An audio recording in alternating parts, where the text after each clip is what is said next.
Orang dengan gangguan jiwa atau sering disebut dengan ODGJ sama seperti pasien dengan penyakit lainnya.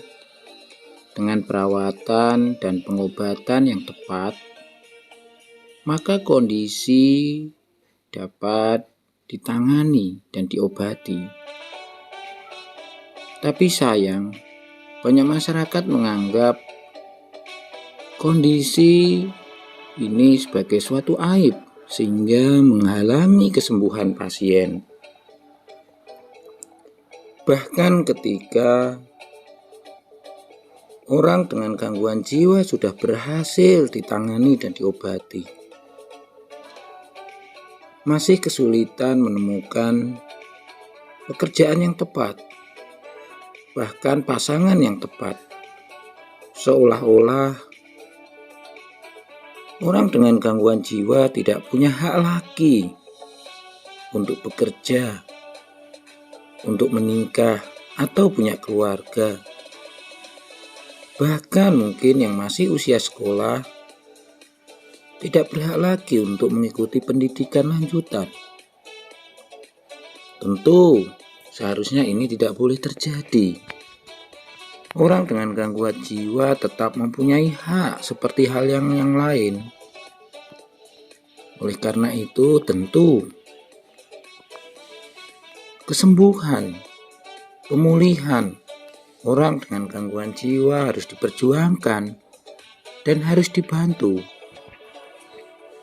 Sehingga ketika ada orang bertanya, "Dokter, apakah saya bisa sembuh? Apakah saya bisa pulih?" Atau mungkin saja ODGJ bertanya kepada perawat, "Bu, apakah saya bisa sembuh? Atau saya bisa pulih seperti yang lain?"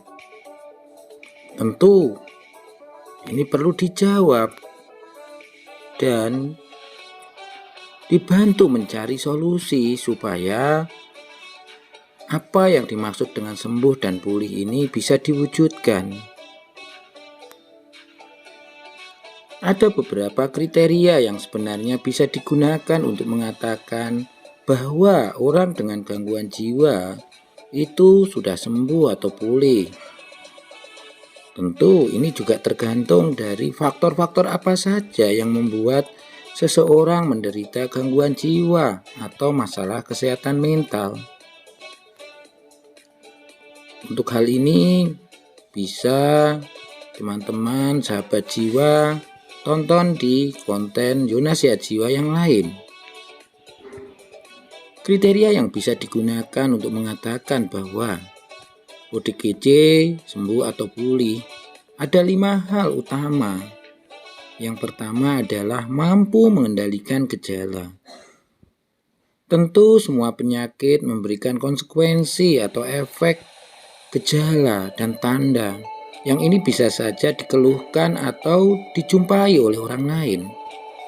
Nah, tentu ketika sudah berobat ke rumah sakit atau psikiater pasti mendapatkan obat. Dan ketika obat itu diminum dengan teratur, maka gejalanya akan berkurang, bahkan mungkin hilang. Yang menjadi masalah adalah ketika pengobatan dihentikan, sementara ODGJ tidak mempunyai kemampuan untuk mengontrolnya, maka gejala itu bisa saja muncul kembali. Misalnya halusinasinya muncul kembali.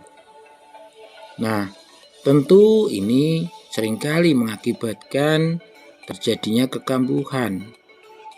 Maka sebenarnya fokus dari pengobatan tidak saja menggunakan farmakologis saja, tetapi juga non-farmakologis. Selain minum obat teratur, mestinya juga belajar cara mengontrol gejala. Jika pernah dirawat di rumah sakit, seringkali diajarkan cara mengendalikan halusinasi, mengendalikan marah, melatih sosialisasi dan sebagainya. Tentu ini jika dilakukan dengan baik atau dibudayakan, maka tentu akan berdampak kepada kemampuan mengendalikan gejala. Yang kedua, mampu melakukan perawatan diri. Tentu ini adalah fungsi dasar setiap orang. Ketika seseorang menderita penyakit, apalagi gangguan jiwa, seringkali mengganggu fungsi harian termasuk perawatan diri. Akibat gejala yang dimiliki atau yang terjadi seringkali mengganggu fokus dan konsentrasinya, bahkan menjadi sangat mudah lupa dan sulit mengambil keputusan. Ini yang menyebabkan akhirnya kemampuan melakukan perawatan diri menjadi berkurang atau tidak bisa dilakukan. Tentu dengan perawatan di rumah sakit yang dilanjutkan oleh keluarga, tentu ODGJ bisa dibimbing kembali atau bisa diingatkan kembali, dilatih kembali sehingga bisa melakukan perawatan diri. Tentu ketika bisa mengendalikan gejala dengan baik, secara otomatis bisa melakukan perawatan diri. Tapi harus diingat bahwa faktor yang membuat orang menjadi mengalami masalah kesehatan mental atau jiwa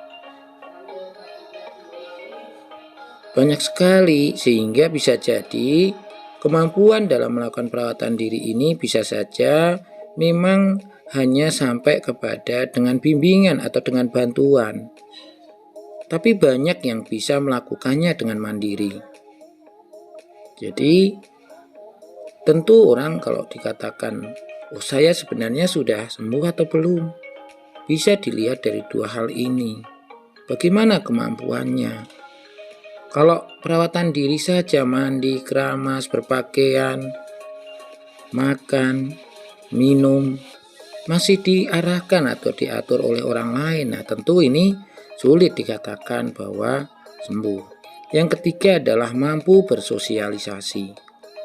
Tentu ini juga dasar bagaimana seseorang bisa memecahkan masalah. Tidak saja mampu bersosialisasi ini bahwa seorang ODGJ banyak berada di luar rumah selama berjam-jam, bukan itu.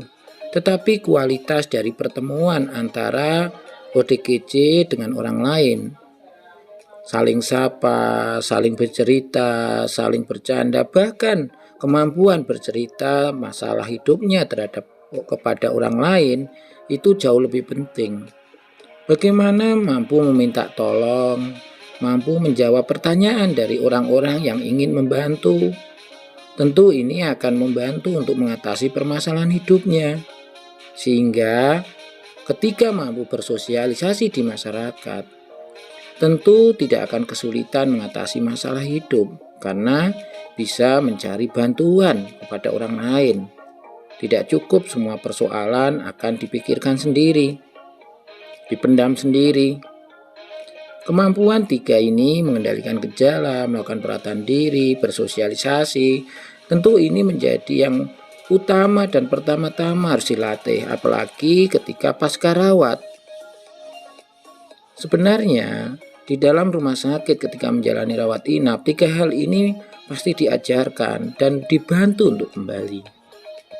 Keempat, mampu merencanakan masa depan. Terkadang orang yang menderita masalah kesehatan mental atau jiwa seringkali tidak mempunyai harapan atau takut untuk membuat rencana apa yang ingin dilakukan ke depan.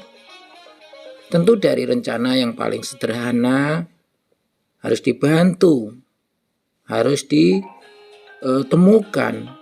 Kalau tidak bisa sendiri ya dengan bantuan orang sekitar. Tentu ini jika dilakukan dengan baik dan didampingi ketika melaksanakan rencana tersebut, maka pelan tapi pasti akan menimbulkan kepercayaan diri untuk memulai hal-hal baru yang mungkin sebelumnya belum pernah dicoba atau dilakukan.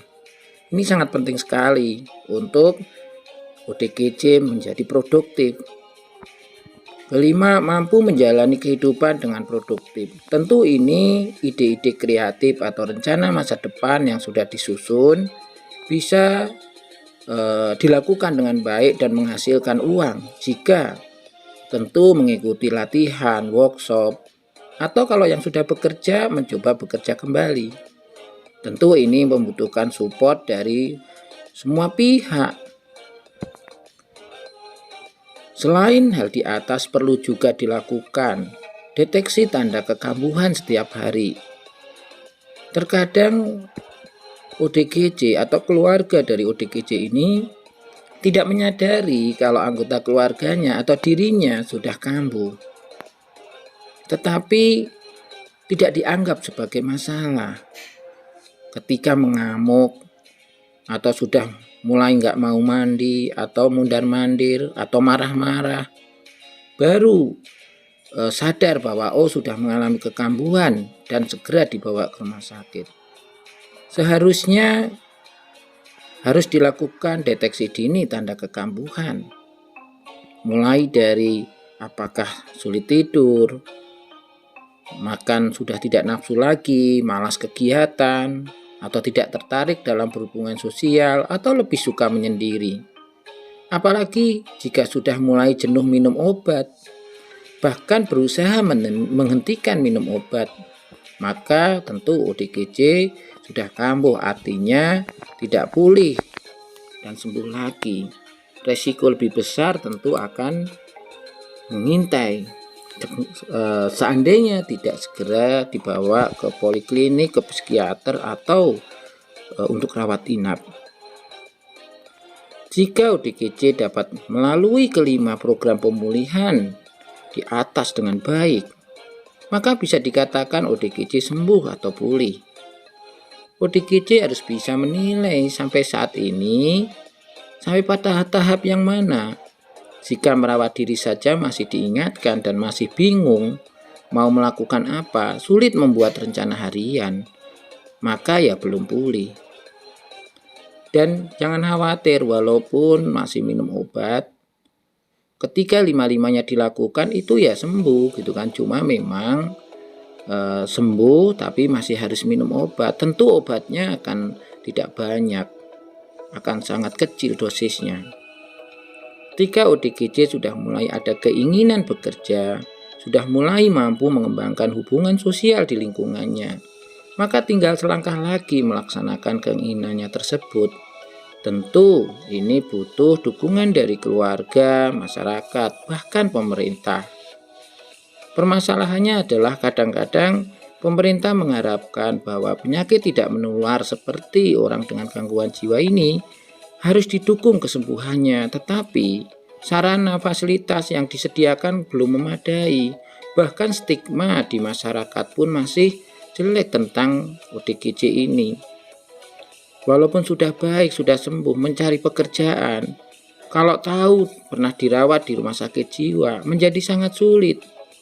Nah, ini harusnya tanggung jawab kita bersama, keluarga, masyarakat, pemerintah, bagaimana membantu ODGJ ini untuk bangkit dan pulih. Kalau sudah sembuh atau pulih, apakah bisa berhenti minum obat? Ya, dilihat dulu jenis penyakit gangguan jiwa yang dialami. Kebanyakan penyakit gangguan jiwa masih harus minum obat walaupun sudah bekerja. Tentu dosisnya sudah minimal. Dan mungkin itu hanya untuk pemeliharaan saja. Apapun kondisi dari ODGJ, yang pasti masih ada harapan, masih ada kemungkinan untuk lebih baik. Tetapi untuk bisa menentukan kondisi yang lebih baik, harus dikenali dulu faktor-faktor yang mungkin menyebabkan kenapa keluarga, kenapa ODGJ itu menjadi menderita gangguan jiwa. Ketika sudah ditemukan, maka baru menilai potensi atau kemungkinan bahwa ODGJ ini bisa sembuh pada tahap yang mana, kategori yang mana. Setelah itu buat rencana strategis, rencana yang baik untuk pemulihan. tentu perlu diingat kembali bahwa pulih dari gangguan jiwa diawali dari penderitanya sendiri atau pasiennya sendiri. Baru keluarga mensupport, masyarakat mensupport. Ketika penderita gangguan jiwa atau ODGJ belum menyadari dirinya sakit, bahkan tidak perlu obat, tentu akan menjadi sangat sulit sekali. Inilah tugas kita bersama, terutama teman-teman yang bekerja di rumah sakit atau puskesmas, membantu pasien menyadari apa yang sudah terjadi, apa yang sudah dialami sangatlah penting. Untuk apa? Ya, untuk menumbuhkan rasa memiliki masalah kesehatan itu.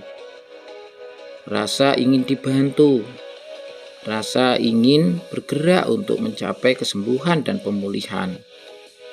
Jika itu dialami, terjadi ya proses recovery atau pemulihan bisa dilalui secara bertahap. Tapi seandainya masih belum menyadari atau masih bimbang apa yang sedang dialami itu, ini tentu sulit. Ayolah kita berusaha memahami apa yang terjadi, apa yang dialami, dan terima. Nah, untuk itu belajarlah dari Yuna Sehat Jiwa.